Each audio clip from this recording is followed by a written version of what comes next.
Highway लगत Gaikwad petrol पंपा शेजारी असलेले हॉटेल जंभेश्वराय हायवे या हॉटेलच्या मागील बाजूस असलेल्या 4 खोल्यांपैकी एका खोलीमध्ये काही व्यक्ती अफूपोंडाचा साठा करून त्याची पावडर तयार करत असल्याची बातमी पोलिसांना मिळाली होती।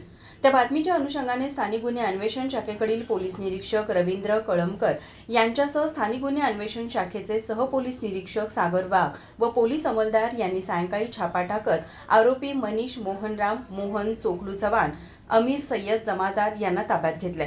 संबंधित आरोपी विरुद्ध पेठवडगाव पोलीस ठाणे येथे NDPS कायद्याअंतर्गत गुन्हा दाखल करण्यात आला।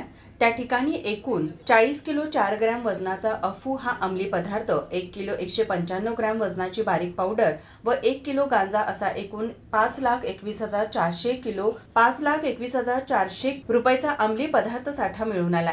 सदरची कार्यवाही पोलीस अधीक्षक महेंद्र पंडित, अपर पोलीस अधीक्षक निकेश खोटमोडे पाटील, जयश्री देसाई यांच्या मार्गदर्शनाखाली स्थानिक गुन्हे अन्वेषण शाखेचे पोलीस निरीक्षक रवींद्र कळमकर, सहपोलीस निरीक्षक सागर वाघ, फौजदार विजय गुरखे, विलास किरोळकर, नामदेव यादव, सचिन देसाई आदींनी केली।